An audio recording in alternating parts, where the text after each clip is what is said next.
Good evening, ladies and gentlemen. A very warm welcome to everyone on this third edition of our Keys to Unlocking Business in India 2.0 series. My name is Malay Chakrabarti, and I'm the founder of Beyond Red Ocean Consulting, and I am an Action Coach certified business growth coach. I work with ambitious business owners on how to grow their businesses and create a commercial, profitable, and a sustainable business. A business that someday, when required, can work without them. Ladies and gentlemen, as India stands on the cusp of coming out of the dark corona clouds, it is time to look beyond the negativity. And multiple indicators are demonstrating that India 2.0 will nothing be like India 1.0. We are on the verge of a growth phase that none of us could have even dreamt of. A sector which took a major hit was the hospital sector, especially hospitals which are the typical non-corporate hospitals, and we have so many of them in India. And today I have the absolute pleasure of having a true champion from that sector. And as I was preparing the script, I was at total loss of words about how to introduce her. It is said that all of us have a fixed 24 hours a day. But I do not know of a person who does more than this person does in those 24 hours. Ladies and gentlemen, let me present to you the one and only one, Dr. Anagha Heroor. Dr. Anagha Heroor is an ophthalmologist and she's a gold medalist in her MBBS. She's the medical director of Anil Eye Hospital, Dombivli. She's the member of the Academic Research Committee, West Zone All India Ophthalmic Society. She's the executive member of the Indian Intraocular Implant and Refractive Surgery Society of India. She's the co-editor of AIOS newsletter. She's the chairperson of Gopal Krishna Charitable Trust, a philanthropic organization which uses the mobile van clinic approach to conduct eye camps in rural areas and schools. And on top of that, she has her hobbies. She's a fitness enthusiast, she's a poet, and she's a trained Hindustani classical singer, and she's a classical dancer.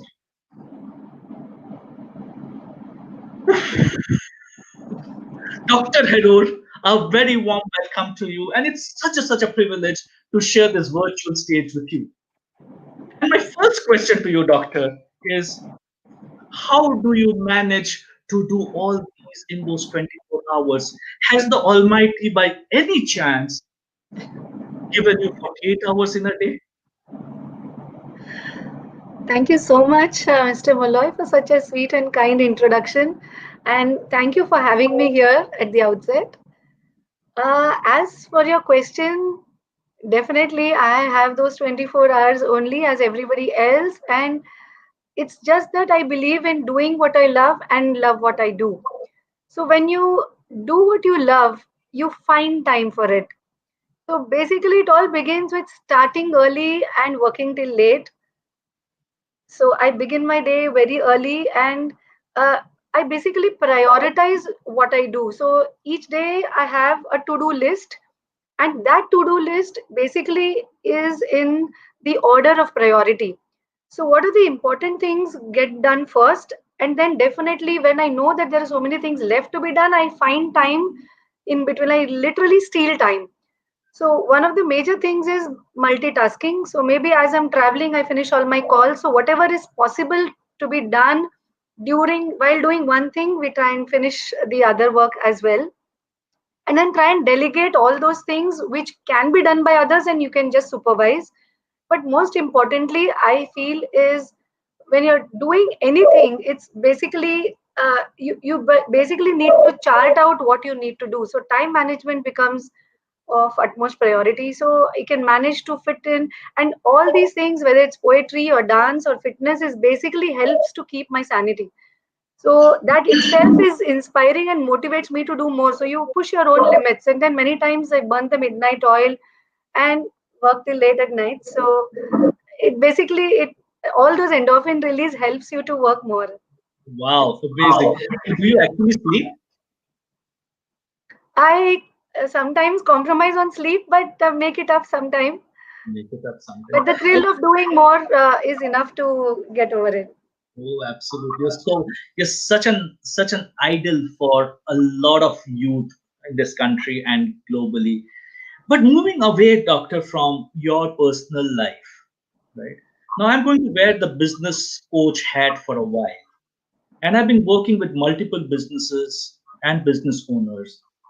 And for a lot of them, the last 9 months have been close to earth shattering. Whatever they had planned in beginning of January, beginning of this year, January, February, actually fell flat. And I know a lot of businesses have closed. You come from that sector, which is a large sector in a country like India, where it's a family doctor who's also managing a large hospital. How did you manage, or what do you think are those challenges that the healthcare delivery system, not the corporate hospitals, because they have their other methodologies of managing it? What do you think were the major challenges that you guys had to go through during this period, during the last 9 months?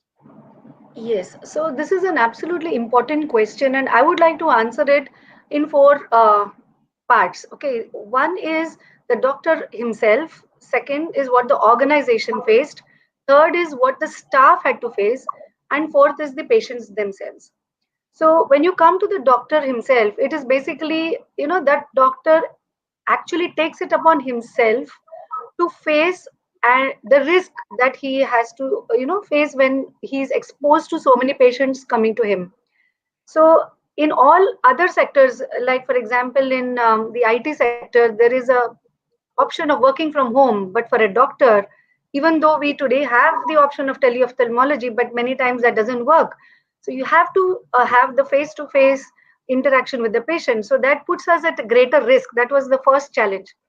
Second thing is we need to not only motivate ourselves and manage ourselves, protect ourselves, but our organization as well as the employees. So when it comes to the organization part, there are so many other problems like shooting up of expenses because of a lot of personal protective PPE equipment that we need to use. A lot of consumables also, the expenses had shot up because of the COVID. We were not getting our consumables on time because of the limited resources of the people of the companies. Then when it came to the staff, there was this fear of COVID. There was resistance from their families that they were working in the healthcare sector. There was some employees who said that maybe we'll not work in a healthcare sector at all, and maybe they would go and sell, for example, a receptionist or an OPD assistant.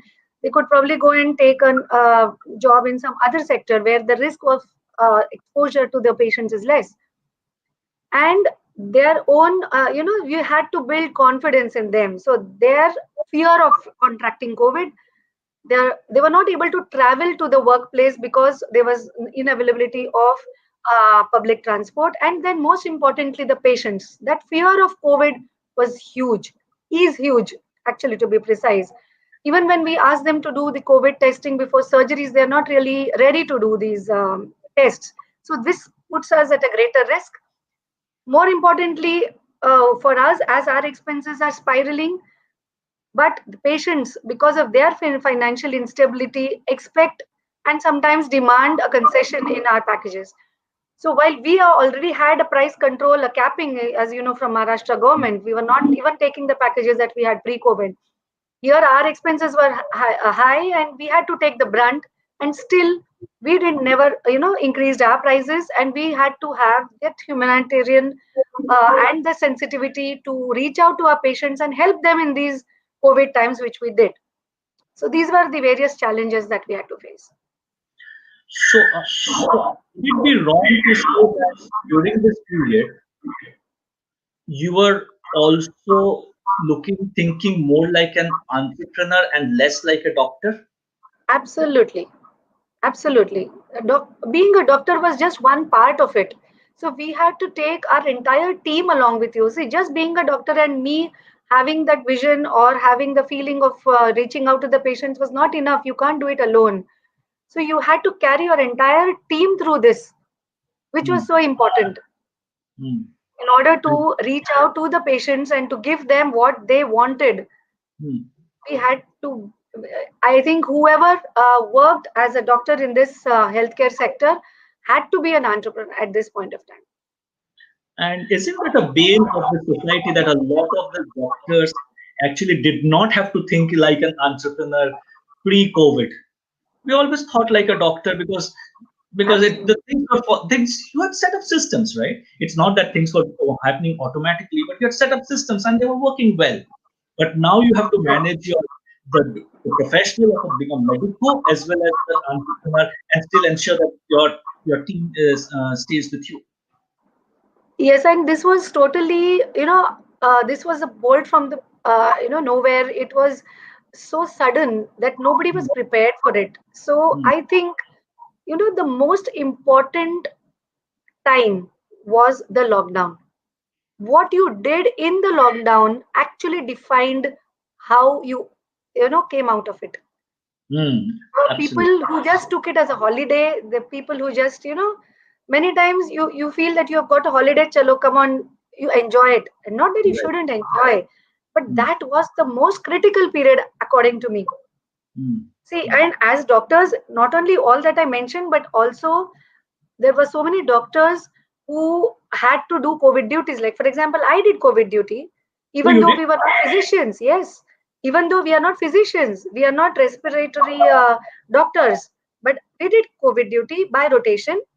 Mm, And, everybody was exposed to this infection. And there were many people, many healthcare workers, many doctors who fell ill and got the COVID infection. Many of them had to lose their lives also.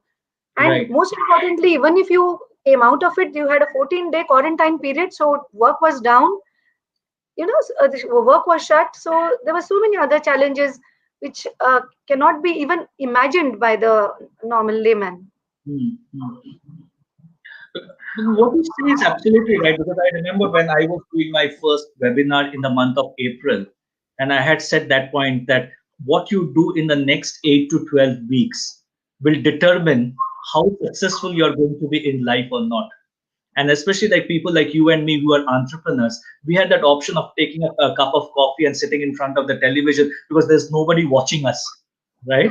But Absolutely. what you did that point in time, the planning that you had to do, and I'm sure you went through a lot of planning when the lockdown was on in the month of April. That what will you do when the situation turns around? Absolutely. So, in those months, what we did was, basically it was the three P's. So, plan, prepare, and then be ready to perform. Hmm, So it was not planning just for myself or for the organization, but for the entire staff. hmm, And at this point of time, I would like to just bring to your notice that, I've read in all these months of the lockdown that women, for example, have taken the brunt. And, there are a lot of places where women have been laid off and, they have had to cut down on their work, in many places where they were laying off people. Now, in our organization, I'm proud to say that we are an all women organization. And during the lockdown, our services continued not only as emergency during the actual strict lockdown period, but even when we started the lockdown one, that was on 4th of May. I still remember the date. And it was on 4th of May that we started full fledged. And it was our women workforce who were in the lead, even in their families. Most of them had their husbands who were at home, not working, not able to work for whatever reason, but these people were managing the show, and I was so happy for them. So during this lockdown, what we did was, again, I would say from three perspectives. can I interrupt you for a minute? If you don't mind? Yes. If you don't mind. I just want, before we get into, I want to have a separate conversation on the Anil Eye Hospital piece. But before that, I just want your views because you're not only an ophthalmologist, you're not only heading an hospital, but you are part of executive forum of multiple associations, medical associations. What advice would you give in hindsight to a lot of these business owners who are doctors? What single advice, if you were to leave them with, that the COVID has still not passed, right? They're still a cloud of corona, right? What advice would you give them, people who are doctors and who run these hospitals as their own entrepreneurial ventures? See, everybody is doing what they think is best. So, what I would be saying now may or may not actually apply and be applicable to each one of them. But what I feel is most importantly, you need to be there for the patient. You need to be there. See, many of these hospitals actually shied away from work for fear of COVID, didn't want to start their entire full fledged services, or had very limited services. What I feel is we as doctors are more well versed with how we can protect ourselves and our staff and the patients themselves. Hmm. So when we have that know-how on how to do it, we Hmm. can take the necessary precaution and give the services whatever is possible to the patients as much as we can, and in the best way possible. There's no need to fear, but yes, with the necessary precaution, if we go ahead, then there's nothing really to be scared of. We need to follow the guidelines that have been given to us by our associations. See, our associations have taken the effort and the pain to lay down guidelines. So once those guidelines are followed, it's like, you have an NABH or an ISO accreditation, you have those guidelines, you have those systems in place. All you need to do is follow them. So it's not difficult at all. It's that resolve. So what is important is you need to resolve. You need to mentally be prepared that yes, I'm going to work. Yes, I'm going to do it. You need to be resilient. It's very easy to get scared, and depression has and anxiety has increased so many fold in these last few months. We have not only patients but doctors and people from other fields also who have gone through a lot of depression. So it you need to be courageous, you need to be strong, you need to develop mental strength. And because it's not only you, there are so many staff who are dependent on you, the patients who are dependent on you. So you need to think of it from that point of view, and you have to be an example to your family, to your children, to your staff, to your patients. They need to look up to you. So when you stand strong, you take everybody together. So I think financially it is, again, it's up to you. You have to actually sit down and look at your finances also, because these are difficult situations, Hmm. unprecedented situations. You may not be ready for them, but Hmm. then you plan, calculate, and then move ahead. So before we get into the individual hospitalities and what you have done differently, I think you have to think like a doctor, you have to think like a chartered accountant, and you have to think like a psychologist, because you have to manage the mental health of your employees as well. Absolutely, absolutely. So, doctor, now let's move on slightly towards your hospital. And I know it's a large facility, and you started on day one when the Unlock India started with the hospital, right? What are those different things that you adopted which gave the confidence to you, your employees, and which in turn also gave a confidence to your patients that they can safely come to your hospital, which in turn over turn will lead to customer loyalty, because we are also talking to customers, right? So what are all Right. those things that you did? What were the different strategies that you adopted? Yes, to answer this question, if I may request you to just play a video that we had made for our patients. Oh, sure, absolutely.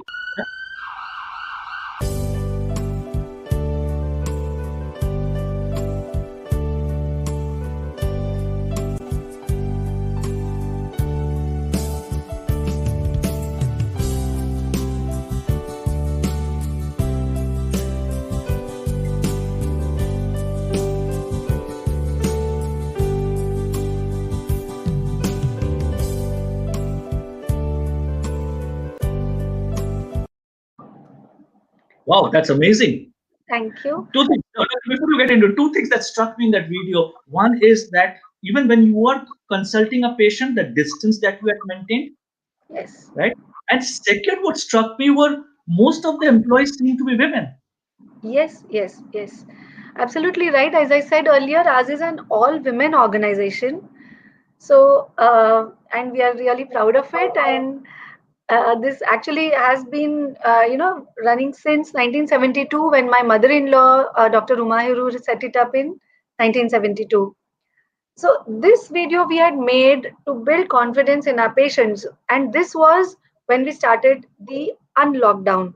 However, I would like you to note that it's not just in the unlockdown, but the planning and the preparation and the service to the patients was also there during lockdown. See, ours is basically healthcare, and unlike other fields, we have to be there. See, there are going to be emergencies. There are going to be patients who need treatment, whether there is a lockdown or not. So even during lockdown, we had kept emergency services on. We had doctors I attending OPDs with limited staff with absolute precautions even during lockdown. Yes, when the unlockdown started, we increased our time to daily and from morning to evening. And in order to build confidence in both the staff as well as the patients, what we did was in during the lockdown, we had a lot of Zoom meetings with our staff. So one way was to increase the positivity in them. See, everybody is sitting at home. Everybody is losing their daily, income. They are having facing problems of, inability to get resources and inability to get whatever they want. People falling ill and not able to get treatment. So even in the staff, there was a lot of low feeling. So my main work at that point of time, my main aim was to increase the positivity in them. We had very regular Zoom meetings, not only to improve their mental attitude, but also to upskill their skill sets. So we had meetings as to how the person who was in charge of, say, one department used to explain how he works, what are the problems that he faces, and we were all getting together and finding solutions to whatever were the inadequacies we thought was in a system, how we can improvise on ourselves when we begin work. So we were all actually looking forward to beginning work. So now each Oh, day we were talking about work. We were talking about work. So it was work along with fun. So they had a positive frame of mind. They were looking forward to being together, and we always kept in touch. So that kept up the energy in them. When we started work, yes, we had to look at social distancing, give them, we provided them with the PPE kits, with the personal equipment, the mask, the gloves, the cap, everything, so that their families at home had the confidence that when their family members come to our hospital, they are totally protected. And we followed the guidelines given by our association to the T, so that we knew that whatever we are doing, our staff is going to be completely protected. So they were confident themselves. See, and when you are confident and you instill the confidence in your staff, automatically it shows on their face. So when the patients came to us and when they saw that everything is going on right, social distancing is being maintained, sanitizers and thermal temperature and everything, so their confidence in us also increased. And we were there for the patients. Most importantly, they kept telling us that in so many places they were not able to reach out to the doctors, but we had emergency as well as elective services. So this was what we thought helped us, and we had probably a V-shaped recovery, so maybe that helped. Yeah. so the you mentioned before, or maybe just after the lockdown started or unlock started, that wearing that PPE kit and operating throughout the day was not very easy, right? Oh, it is not only not easy, it is very difficult. Very difficult. It's absolutely difficult to even breathe. You have to wear the entire PPE with the double mask, the double gloves. When you're wearing double gloves, you don't even feel with the hand, and you need to operate. And our surgeries are so, So minute. these are micro surgeries. You operate in 2.5, 3 millimeter areas. So it's so difficult to overcome all this and keep a positive frame of mind, give that confidence to the staff as well as to the patients, keep smiling. So Please. I think God has been kind, God is great, and it is our faith in God, in the system, in our vision, and in our conviction that takes us through. I think the word that you used at the beginning of the session, the Yes, resolve that we will come out of this stronger. We will not yes, come out of this weaker. yes. And we need to accept that this is the new normal. Yeah. Yes, looking forward to getting and there's no end in sight. So so many times I tell my staff, one line from one of my poems, if I could say, दूर बड़ी मंजिल है तो क्या, दूर बड़ी मंजिल है तो क्या, नजर नहीं साहिल भी तो क्या, मन में जब विश्वास भरा हो, राहें कितनी मुश्किल तो क्या. So it is that resolve that you need to maintain. It is that confidence that you need to have in yourself and in your people and in your team. I think one thing that you have said, which is very important, is that cannot only be a doctor if you're running a healthcare facility. You have to be a Yes, doctor, you have to be a leader, you have to have knowledge about finances, you have to have knowledge about team, and you have to get all of that together. I think that is absolutely. something that you have left a strong message for a lot of doctors who are struggling to manage the nursing homes or their hospitals. Yeah, there have also been certain organizations who may not have been doing so well. So there are likely to be consolidations and people having merging with other organizations also. So I Right. think each person needs to look at how his organization is doing. You need to look at cash flows. You need to look at your finances and how you would manage in these critical periods. So these are Absolutely. all And that vision, where do I want to go 5 years from now, 10 years from now? I think that vision needs to be very, very clear. absolutely, absolutely. So, Doctor, as we come to this end, how do we close this? We cannot close this on a note of ophthalmology from a poet, from a dancer, and from a classical singer. So, obviously, we can't. So, can you share something that you have written or that is going to inspire all of us? Yes, it'll be my pleasure actually. And what I have felt is, see, each of us are at a stage in life today. During this COVID times, we are at the transition of the normal and not normal. So it is this transition which is so important to cross. So we Right. are on this bridge where we are going now from the not being normal to being normal. This bridge can be very difficult, Hmm. and we need to keep ourselves strong. Not only that, whatever we have been doing, whatever have has been our work, I think we need to just believe in ourselves. And I would like to end by one of a couplet from one of my poems. कर्म की हर जोत यूं रोशन सदा करती रहे, कर्म की हर जोत यूं रोशन सदा करती रहे, प्रेरणा बनकर दिलों में लौ सदा जलती रहे, प्रेरणा बनकर दिलों में लौ सदा जलती रहे. In fact, in the last few months, I had the opportunity to interview some of the legends in the field of ophthalmology. It was my privilege, and I was really honored to do that. And in the course of these interviews, in fact, it has been a tremendous learning for me, and it's been so inspirational that these legends, they have also gone through a lot of difficulties in life. COVID is just one of them. Everything will pass, so you just Correct. need to stay strong. There are these storms that will pass, and then there will be light at the end of the tunnel.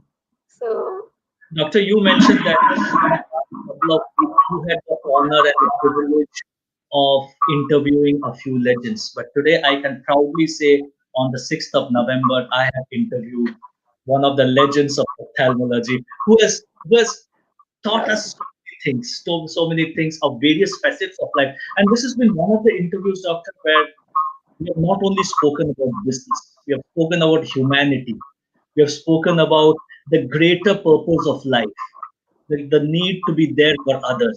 And it's been such an absolute pleasure, Dr. Anagha Heroor.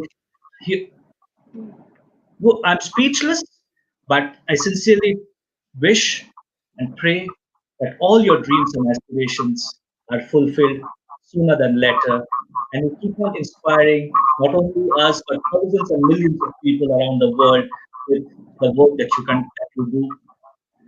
Ladies and gentlemen, as we come to today's session, it's like that cliche that all good things have to come to an end at some point in time. And knowing the conversation that we are having, this could have gone on and on and on. But if you want to connect with any one of us, click on the link below and our respective teams will connect with you. Thank you very much for watching us. Have a great weekend. And I'll see you next Friday, same time, same place, with one more session of Success Mantras. Till then, Dr. Anagha Heroor, thank you so much for coming in. And God Thank bless you you. so And may all your dreams be fulfilled. Have a great Diwali.